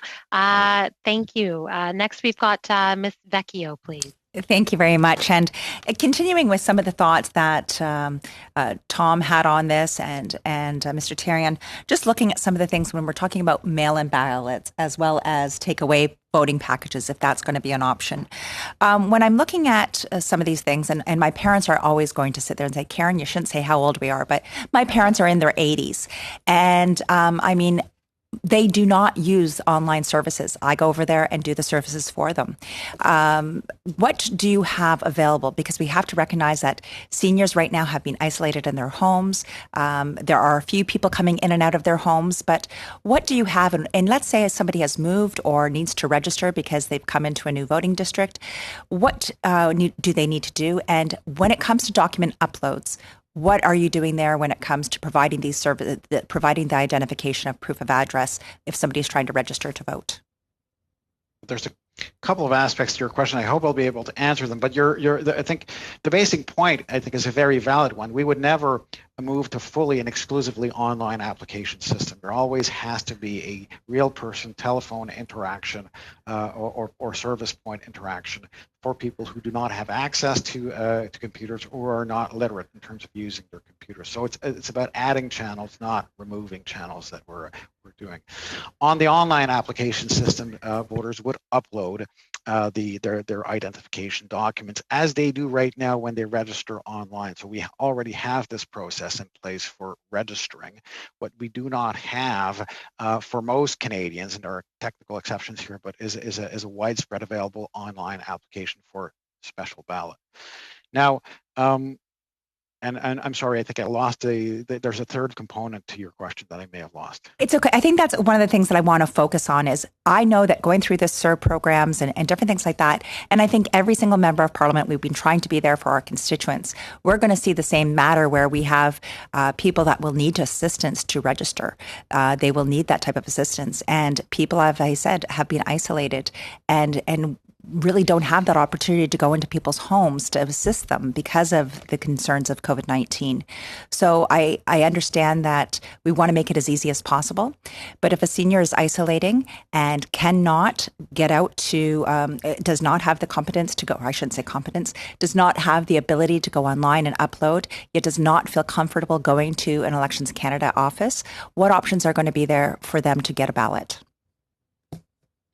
So they can register by phone, but they will still have to provide documentary proof of their identity. So they will need. How can they do so then? Well, then they will need some assistance. They will have to mail in some copies of their documents. And I recognize that. Okay, let's. Okay, I'm gonna. Okay, so they don't have computer access, or the computer access is limited. I don't even have a printer in my home because nothing seems to ever be compatible. So what are we going to ask these seniors to do if they aren't able to leave their home and they are not able to use the computer? What options are how can they get their ballot? So far we have, if you look at the by-elections, we've been working with the local administrators and their staff in assisting the residents of that. And there's no doubt that we will need that degree of collaboration because there needs to be we need to maintain the safeguards around how we vote, and we need to find the right balance. But if we cannot have access to the residents, then we will need to rely on the assistance of the workers there. And I recognize that in some cases the workers are stretched, and that this will be a challenge. That's the reality in which we find ourselves. So just a question. So, my sister, let's say she wants to register my parents. Would she be able to take their identification and go forward to the Elections Canada office if she is feeling safe? Would she be able to go there and present so that she could make sure that a ballot is then sent to my parents? But just hypothetical questions. She could, but she would have to make sure that the information is completed and that your parent has signed the documents before carrying it. So how much? So we're talking about them going to the Elections Canada office, picking up the appropriate form so that they're signed, going to my parents' house, then my sister going back to that Elections Canada office to make sure that happens. So it'd be 2 trips. Is that what we're looking? I'm just trying to look at, I use my parents because I think it's so many parents that are out there. So not necessarily 2 trips. So they could assist your parents to make an application by phone, receive a kit, or go online, fill a PDF if and assisting your parents. I understand your parents may not be easy doing that, or make an online application to the extent that is available at the time of the election. So the application for the kit itself, for the form itself, could be obtained. They would then assist them in filling the information and either mail that back to the returning office if it's a paper version, or carry it back, and then the kit would be mailed to your parents. At that point, they would fill it and mail it back, or somebody could help them returning. So there are different scenarios there. Thank you. Thank you. Thank you to both of you. Very important questions. Next, we've got Mr. Turnbull for 5 minutes. Thanks, Madam Chair. Thanks, Ms. Vecchio, for those questions. I really appreciated those. I think we're all concerned about voter turnout should there be an election during a pandemic. We know that we've been telling people, many figures throughout society have been echoing the statement, stay home, wear a mask, socially distance, stay safe, but essentially we're staying isolate. So physically coming out to vote will certainly present an uneasiness to many people in our population, and specifically, immunocompromised, potentially seniors, individuals with disabilities. We know racialized and lower income communities, Indigenous communities have been impacted disproportionately by COVID-19. So my question is this: how do we ensure the confidence in electors such that we can actually counteract some of the messages we've been putting out there for a long time during election to ensure a high voter turnout? So, Mr. Perreault, I want to ask you whether you have a campaign strategy that encourages that level of confidence that I think we need to sustain the level of voter turnout, which we all want to see in our democracy. Oh, absolutely, and you raised some very valid points. We will have a campaign, and that's an additional element. Normally, we have a voter information campaign about the basics of where and how to register and vote. In addition to that, we will have a separate campaign to explain the safety measures at the polls, and also to invite voters who have concerns to contact us to get more details. So it's a balance. In those campaigns, you need to send out some basic, clean, simple messages about health and safety. At the same time, inform them that there's more information, and here are different ways to reach us for additional information. So that's a major part of our efforts as we plan for this election. I would say, just from my perspective, it seems to be a little bit more than just information that we need to provide. It's that to instill that confidence and to ensure that people feel motivated to come out to vote.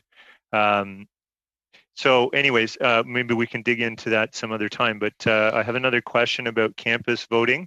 Many students, although many classes have transitioned to online learning, there's still many students living on campus and in residence, and I'm wondering just why we wouldn't also have a similar strategy that you're recommending around long-term care for students, to ensure that students across the country can have the same opportunities to vote.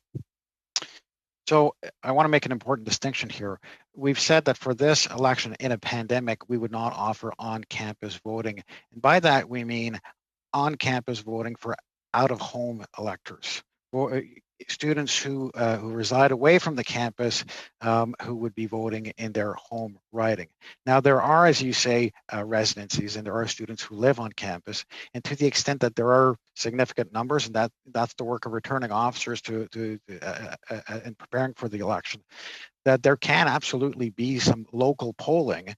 In the same way, if there's an apartment building with people who reside there, we will have voting services that are of a regular nature. They're not out of district voting services. These are students who reside there, and will offer them services.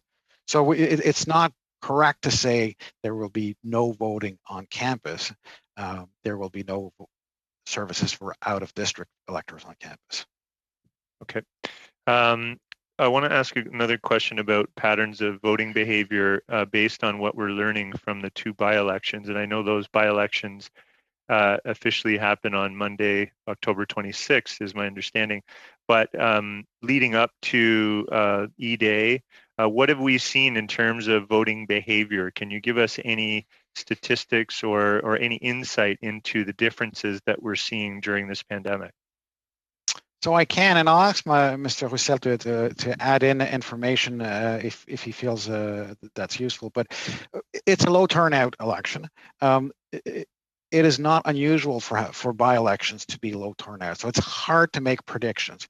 We are seeing, for example, right now we have roughly in the two electoral districts, roughly 2,000 vote by mail requests, but half of them are outside from Canada. So these are people who are away from the country. So it's about 1,000 for both districts who are residents in the districts, and that's I would say a relatively low uptake of the vote by mail.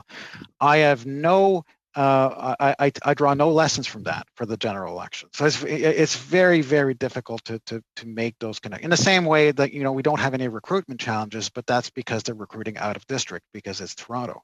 And so we can't draw lessons from that. So I think we have to be very careful before we draw lessons from the by-elections. Okay, thank you, Mr. Perro. I think there is still some interest. Would you like to go into another round or deal with committee business at this time? You go into another round, right? Yes. Okay, perfect. I think next up I've got Mr. Doherty for 5 minutes, please. Thank you, Madam Chair. Mr. Pearl, has there been any modeling of how many cases might be impacted in places like Ontario or Quebec where things have gotten really bad? Not trying to understand the question. How many polling places? So if we're in Ontario and Quebec and the COVID epidemic is increasing, correct. The numbers are increasing, correct? Have you done any modeling on how you would conduct an election here? Is there a threshold in number of cases or deaths where have you done any of that estimation or modeling? No, it's a good question, but it's not. That's not the way we would operate. The question for us is, and it's a proxy for your indicator. But do we have poll workers? Do we have locations? If health authorities are allowing people to go out of their home to attend things like grocery shopping and work activities, then I expect that we will have voters and we will have workers. But my point is this, Mr. Pro, is that if the numbers are skyrocketing and there's a threat of a snap election, that's why we're here. There's concern that we could be in an election phase. We had a confidence vote yesterday. We seem to be getting these confidence votes more and more. How many deaths would be acceptable to the government? If 30, 50, 200, thousands? Would think that if a threat was in the thousands, that perhaps the government wouldn't be so quick to, and the communication between yourself, obviously, and the PMO, that wouldn't be so quick to threaten an election.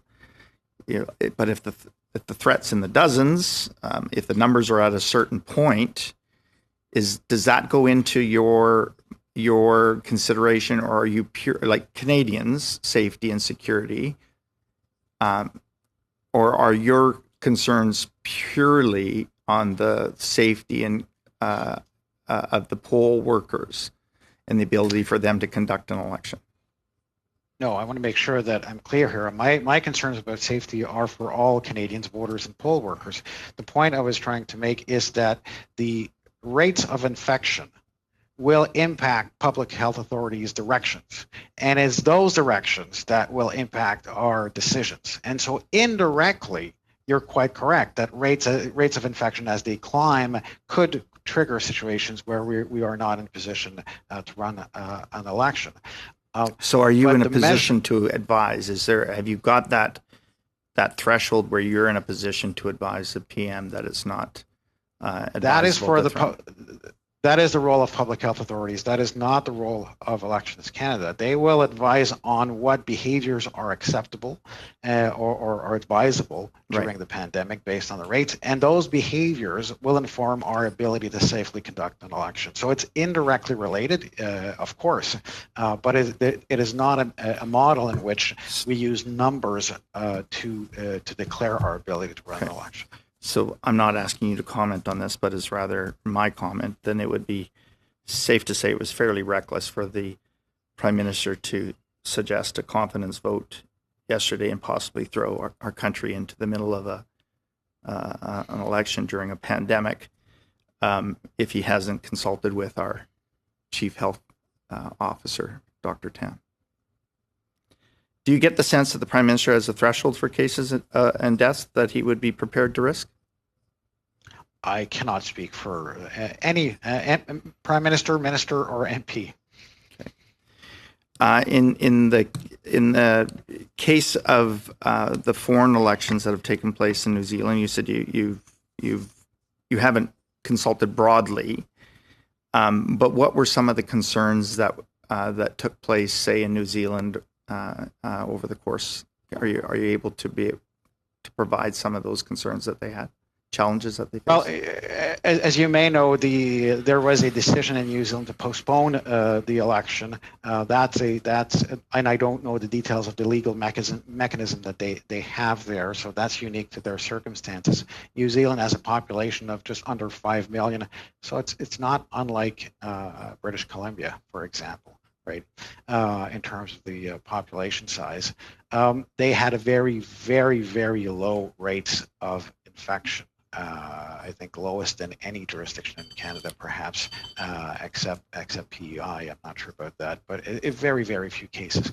So the circumstances there were favorable, but they had extensive health and safety measures in place to ensure the safety of the workers and the voters, and so they ensured that they could deliver the election. Thank you. Next, we have Mr. Bertina. Thank you very much. And this is a very interesting and informative session, and I really appreciate the information that we're getting.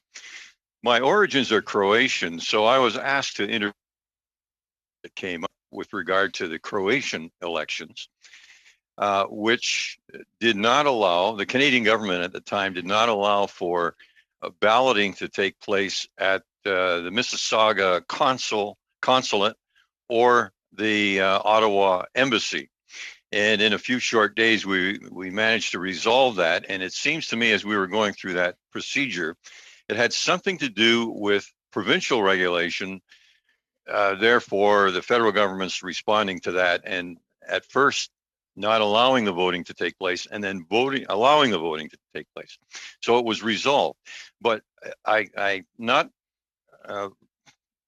still seized with the matter of whether provincial directives can have any impact on how the federal planning takes place. So could you comment on that at all?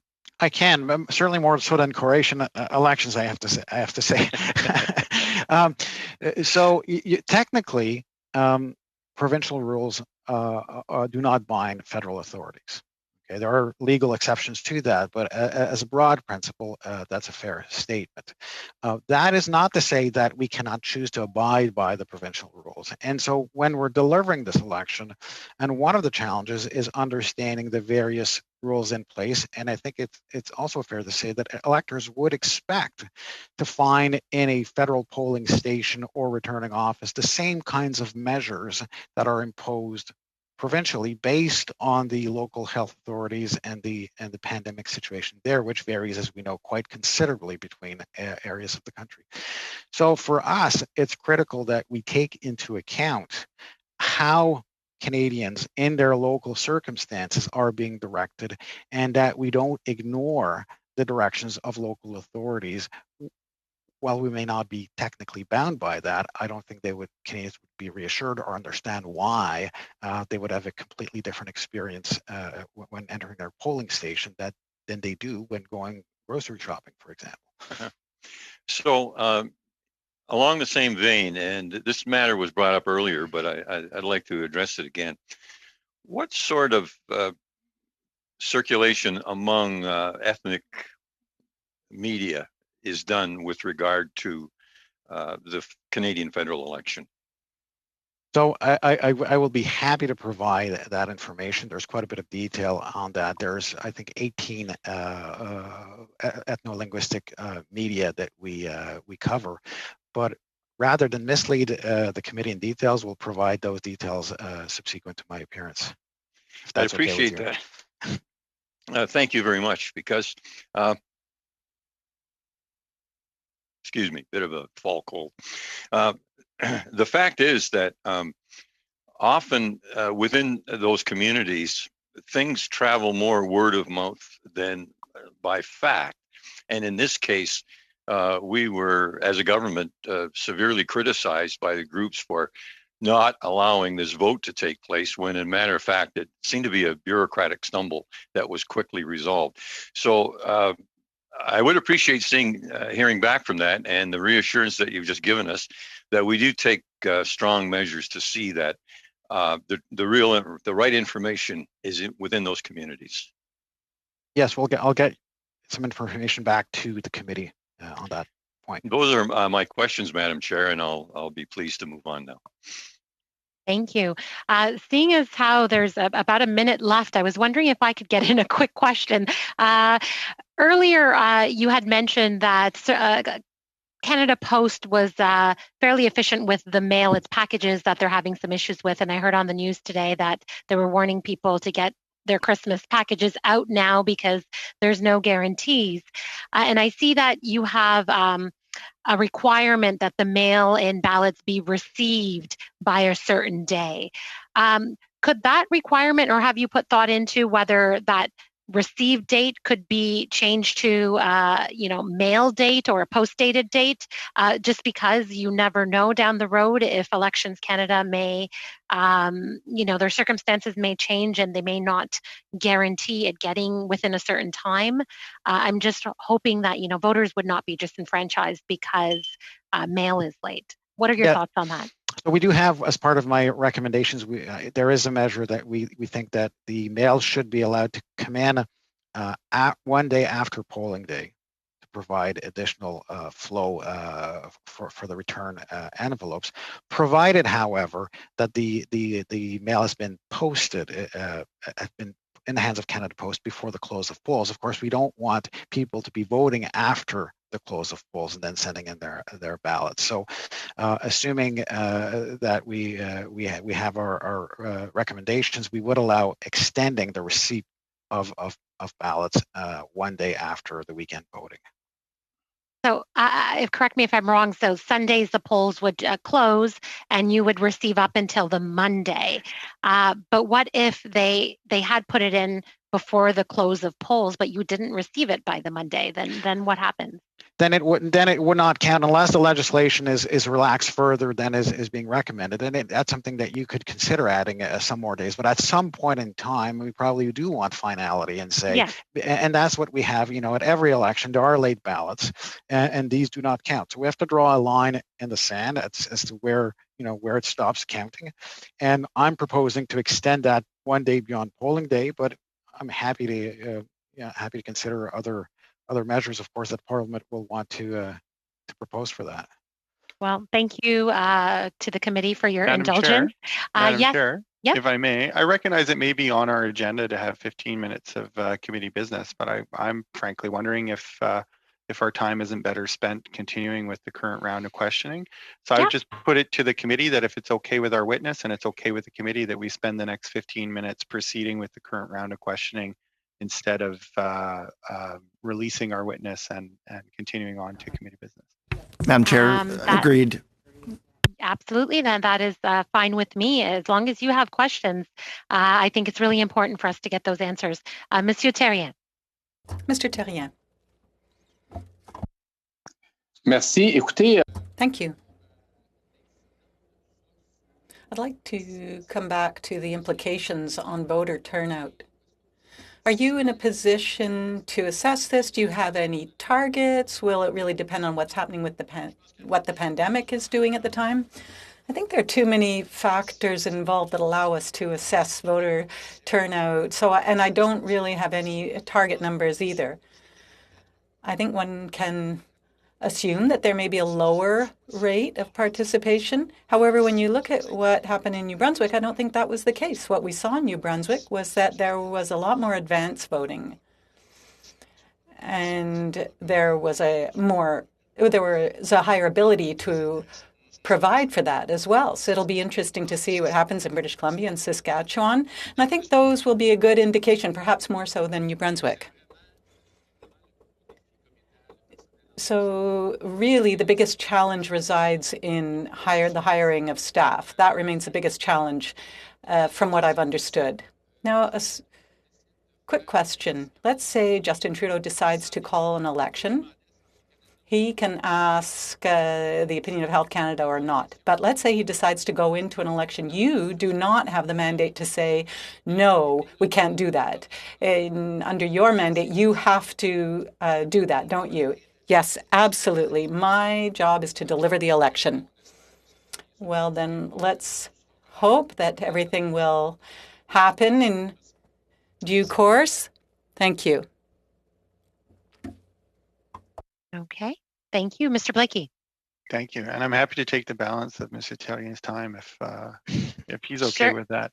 Sure, go ahead. I wanted to ask. You were very clear in your presentation. It's Elections Canada opinion that maximizing the writ period under the current legislation would be advantageous in terms of pulling off the election successfully, but it's not in your legislative proposal. So, which I recognize has a sunset clause. So I'm wondering if you could speak to the reasons why you didn't propose in your example legislation that under the condition of that sunset clause, that the writ period be designated at the current maximum, which I believe is 51 days or somewhere thereabouts. Could you give us the reasons why? And maybe I would ask also if you could comment as to whether you would look favorably on the committee recommending in its interim report that the legislation be altered to require that longer writ period or not. My only reservation is that we don't know when it's going to be called, and there may be, for example, Christmas or circumstances where there may be necessity for varying the duration. And so outside of a fixed date election, I think there has to be some flexibility. Now, I would look favorably, if that's the will of the committee, to extend that period for having a minimum of more than 36 days. That is something I would look on favorably. If I may, on that, I mean, it was raised earlier about the challenge of recruiting, but another big challenge when you on a snap election, returning officers have to open their offices. They don't know in advance when that happens. We have to equip the offices to be functional, and then they need to find polling places in time for preparing the voter information card where the the polling location is. So there's a very, very tight period in a short election scenario to get all of these things done. So any additional time at the outset allows securing locations, preparing the VIX, doing the recruitment. It also allows the mail-in ballots to be processed more. So quite clearly, I would look favorably if a longer period. So if it's in your if your desire to do so, yes, I would welcome that. I just want to come back to the question of advanced polls. I'm wondering, from what I gather in your proposal, you're not talking about changing substantially the provisions for advanced polls. I'm wondering if you could give us some insight into the conversation about whether it would make sense to have more advance voting days in the current context or not, or to move the kind of usual Thursday, Friday advance polls to a separate weekend to spread that out, and what the advantages of that might be, and why that wasn't part of your initial recommendation. So what I am recommending is that if we have weekend voting instead of Monday, we move back the advance polls by one day so that we can complete the list, so that we can make sure that we strike out the names of people who advance. So for an integrity point of view and the capacity of managing that, I recommend that we move it back one day. I also recommend that we reduce the hours because we're finding that it's very tough on poll workers to work 12-hour days, even without the mask on. So with a mask and the shield on, I think that will be difficult. Now, within that framework, there's nothing that prevents me from adding polling locations. And so to the extent that we are capable of doing that, our goal is to maximize advanced polling opportunities, not by adding days, because 4 days is already quite significant, but adding polling locations so that it's closer to electors. I think if you go outside urban areas, you'll find that advanced polls are not always convenient for voters because they're away. And so adding locations is a very important target if we can do that. Thank you so much. Next, we have Mr. Lukiski and Mr. Tucker sharing their 5-minute slot. Yes, thank you very much, Chair, and thank you, Mr. Mujaparo. My question is regarding election workers. You've already identified that it's going to be a challenge this year because many of our election day workers and poll workers are older, and they may be somewhat reluctant to come out this year because of COVID concerns. Also, in past years, even when there wasn't a pandemic, we've always had problems getting election workers. It's been quite common for the DROs to contact election candidates within a riding association to see if they can suggest names. So I'm asking you, sir, if you have any plans to try and address the situation of perhaps a lack of election workers for this upcoming election, whenever it may be called, including whether or not you've even considered increasing the pay to poll clerks and workers to try and attract new blood. Your thoughts? So there are recruitment strategies, and we've talked about that, and we'll try to target other audiences. We'll try, if we get this weekend voting, we'll have a larger pool of workers. And in terms of the pay, we are making recommendations to Treasury Board to modernize and upgrade the tariff of fees. Now, if that doesn't get done before an election is called, I do have some discretion to vary the tariff of fees, and I've done that in these by-elections. When combining the role of the poll workers, the poll clerk and deputy returning officer, I'm asking them to do more and to do more in harder conditions. So I'm upgrading a little bit their salary for that reason. Thank you. Over to Mr. Tucker. Thank you. And my questions surround the improvements to the Act, and I hope we really do have a chance to look at this improvements before we go into an election.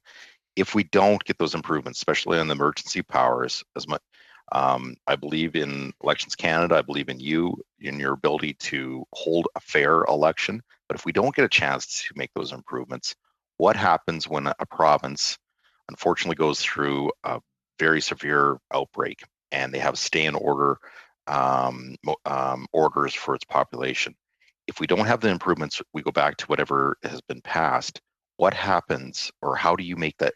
What tools do you have at your disposal if a stay-in-order has been issued for an entire province? Okay, so it's important for me to clarify one thing. Regarding long-term care, and that includes in our legislation seniors' homes, I'm asking for flexibility that I currently have in a way through the adaptation power.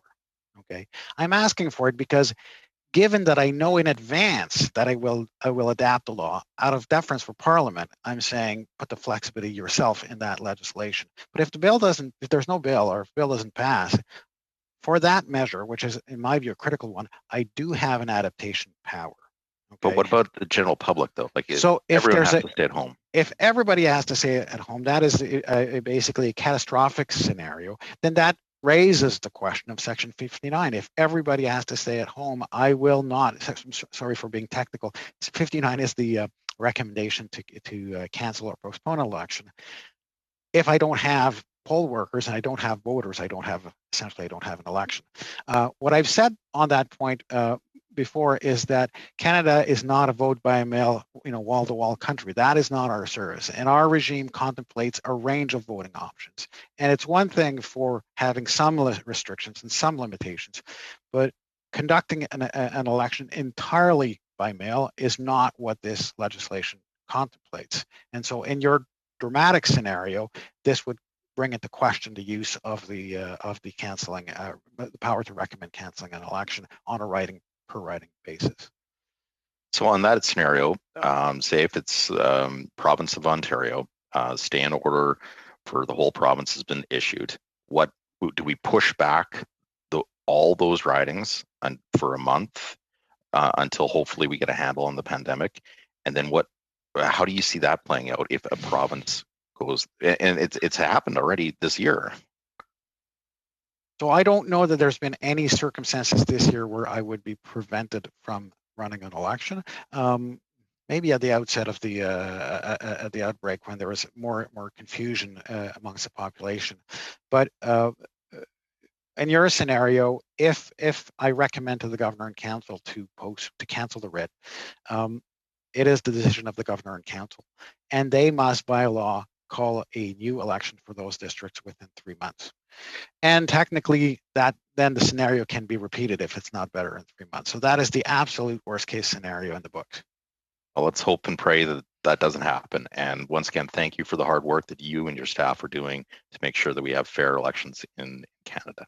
Thank you, Mr. Alghabra. And if I could ask, this is the last speaker, just for your patience for about 30 seconds after so I can make an announcement. Go ahead, Mr. Alghabra. Thank you, Madam Chair. And Mr.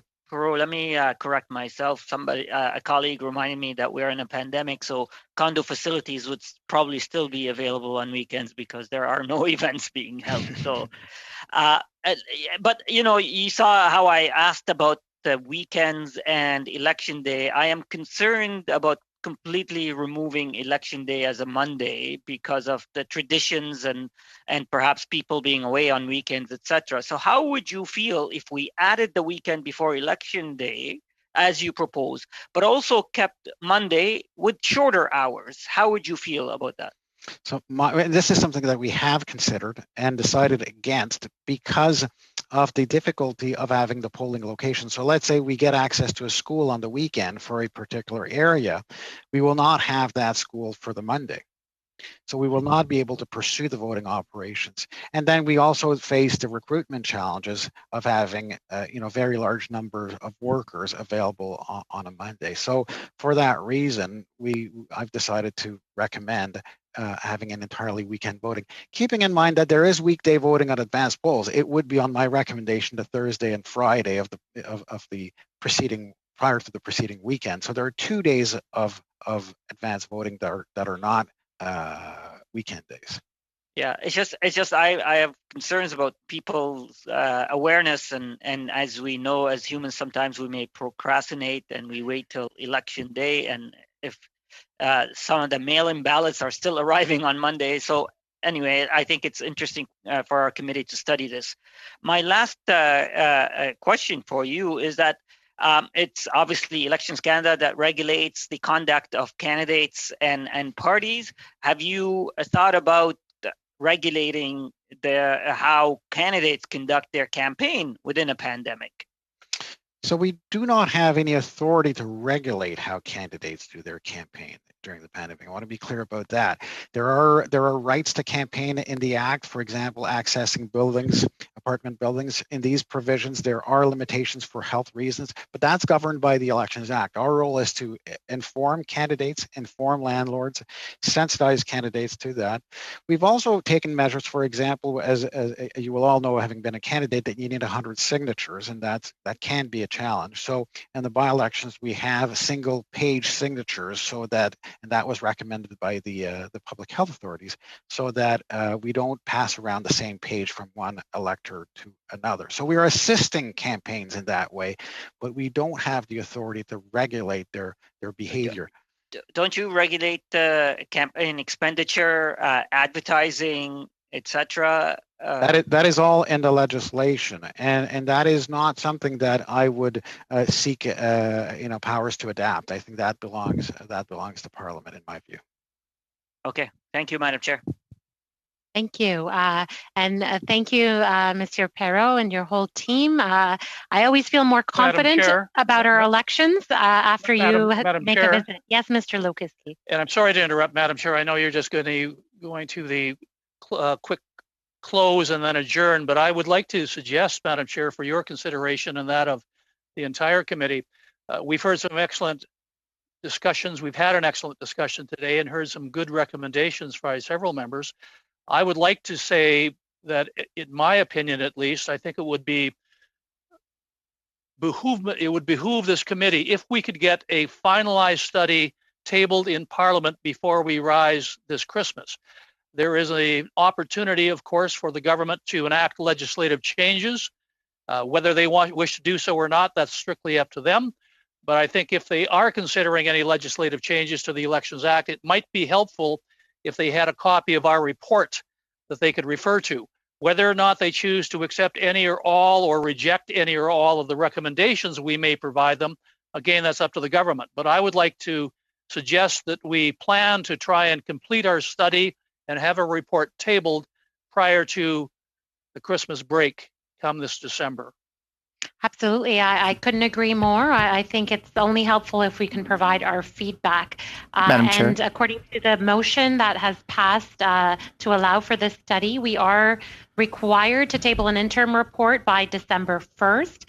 But I understand that you're saying that we should complete the study and give more recommendations beyond just what was requested by Elections Canada. Madam Chair? Yes, Mr. Doherty. Yes, I want to echo the comments that Mr. Lokiski has brought forth. This has been an excellent conversation and respectful from all of our colleagues.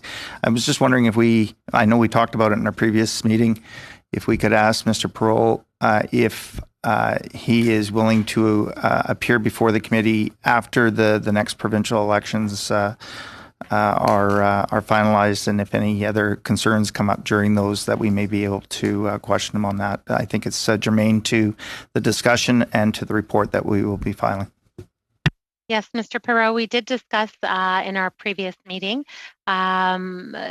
the desire to have you back, perhaps from time to time, but at least, at the very least once, because there are by-elections that are going to be happening that I'm sure you're going to have lessons learned from, and there's provincial elections that are taking place that I'm sure you're communicating with those partners as well. So hopefully you've never declined an invitation by this committee before.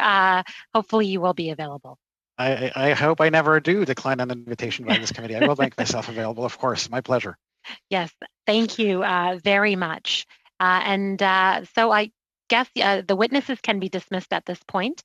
And all I have to say to the committee, may have misspoke a little bit about Saskatchewan being available for the very next meeting, October 27th. It looked like we were going to be able to secure 1 hour with them, but to have been in Saskatchewan available for November 3rd. We're still working on that, and the clerk is helping us work on that. And I just wanted to remind everyone that tomorrow noon, your preliminary witness lists are due. So please get those to us as soon as possible so we can try slotting in more people for the 27th and onwards. Thank you. Have a great rest of your day. Bye. Thank you, Madam Chair.